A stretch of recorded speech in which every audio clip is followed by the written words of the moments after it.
Hello, welcome to the channel. My name is Matt from Ratho Quarter, and today I'd like to talk to you about my Squier Vintage Modified 5-string jazz bass, which I've upgraded with a set of Seymour Duncan Pickups and a Hipshot Bridge. Let's see if I've managed to take this relatively affordable bass and turn it into something a little bit more special.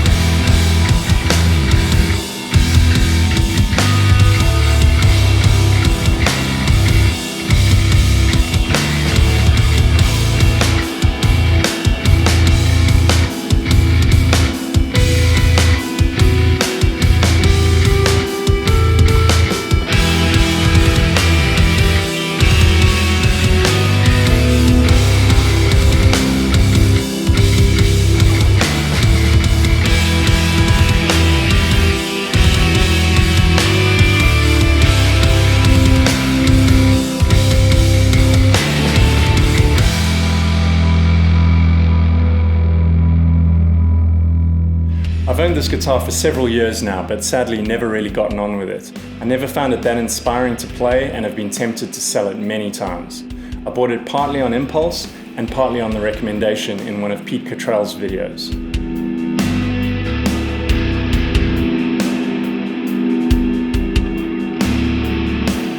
I realized I needed a 5-string bass to accompany my drop A-tuned Jackson 7-string. I had tried programming the bass parts, but just didn't really like how it sounded with my playing.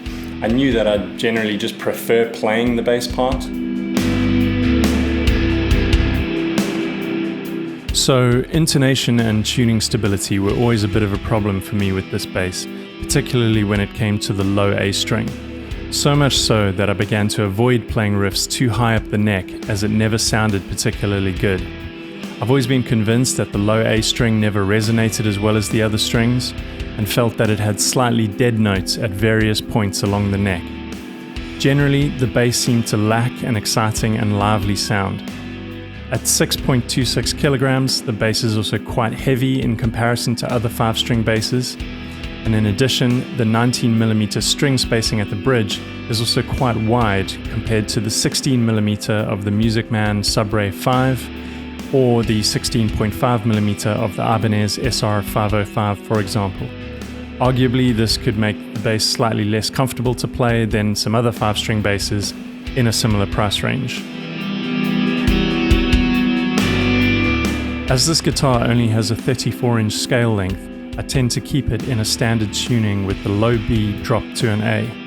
As a result, it pairs pretty well with my Sub-Zero Rogue 6 for the occasions when I want to use a unison bass tone for my Bass 6 tuned riffs. Instead of getting rid of it, I recently decided to upgrade it. I was curious to see if I could improve its performance and make it a little bit more inspiring to play, or at the very least, hopefully get a decent video out of the process. After doing recklessly minimal research, I chose to buy and install a set of Seymour Duncan quarter-pound pickups and a Hipshot Kickass Bridge. I also changed the pickguard for a faux tortoiseshell pickguard. Let's listen to a before and after sound comparison to see if there's a marked difference in the sound and performance of the bass.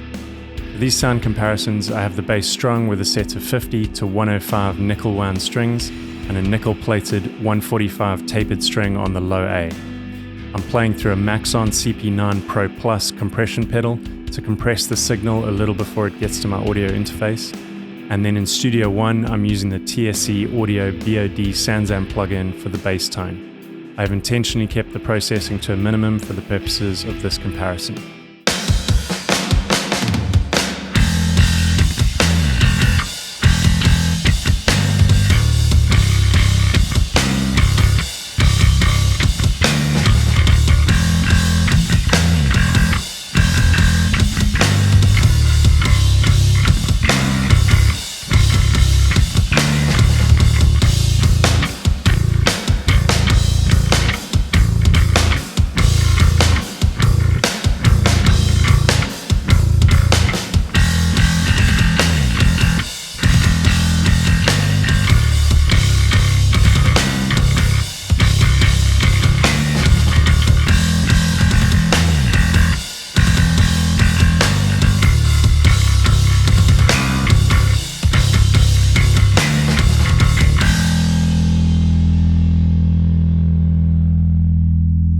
For good measure, let's listen to another short example with a little more processing and some accompanying rhythm guitars.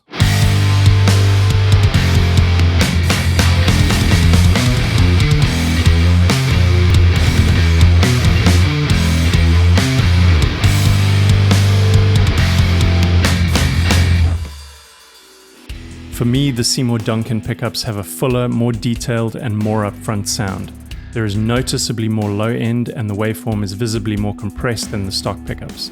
They are also definitely higher output than the stock pickups, which coaxes a rather pleasing growl out of the TSE BOD SansAmp plugin. The stock pickups do seem to have a slightly glassier top end, which I do like, but the throaty tone of the Seymour Duncans combined with the higher output and more compressed signal is almost certainly more suitable for heavier music. I think with the chunky pole pieces, these pickups also look awesome. Installing the pickups was pretty straightforward and the packaged instructions were easy to follow even for someone like me who doesn't have a lot of experience with this kind of work.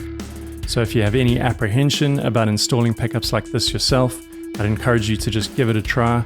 You'll almost definitely surprise yourself. The bridge might be the most exciting of the upgrades here. It has definitely helped with the resonance, tuning stability and intonation, and generally made the guitar easier and more fun to play. The concerns I previously had about the low A string have completely disappeared. Fretted notes sound with greater clarity, sustain and resonance. Fine-tuning the intonation and string heights at the bridge feels precise and effortless. It's important to note that in order to intonate the low A, I had to swap out the intonation screw for a shorter screw and actually clip off a little of the spring to be able to position the saddle far back enough. The bridge does come packaged with a bag of spares including shorter screws and shorter springs, so you should have no problem setting it up accurately. The bridge also allows you to easily adjust the string spacing, and while I've only made some small adjustments, according to Hipshot, you will be able to adjust the string spacing down to 17 millimeters. One mistake I made with this bridge initially was to order the classic mounting pattern rather than the Squier mounting pattern, so the screw holes weren't lined up with the original holes in the body of the guitar. Exchanging this bridge for the Type 2 Squier mounting pattern meant the bridge could be installed very easily with no additional drilling required. I bought this bridge from a company called BTN Music here in the UK. They have a huge stock of Hipshot products and were incredibly helpful when exchanging the bridge. I'd highly recommend them and will definitely be shopping with them again in the future. So in conclusion, I'm super pleased with these upgrades. They've really elevated a fairly inexpensive bass guitar, both in terms of tone and in terms of how it feels to play. I also think it looks a lot more regal now too. Carrying out the modifications was fairly straightforward and fun, so hopefully you found this video helpful and encouraging if you're planning on making modifications to your own bass guitar in the future. Another lesson that was reinforced for me during the making of this video is how much you can actually get out of really affordable gear just by investing the time in it. Even without the upgrades, trying to make improvements to my own playing technique and writing parts that spoke to the instrument that I had went a long way to changing my attitude to this bass.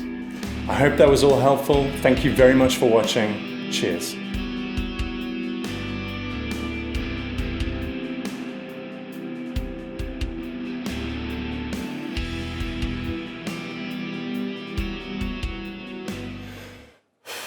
Really looking forward to this being over. It's like a prostate exam.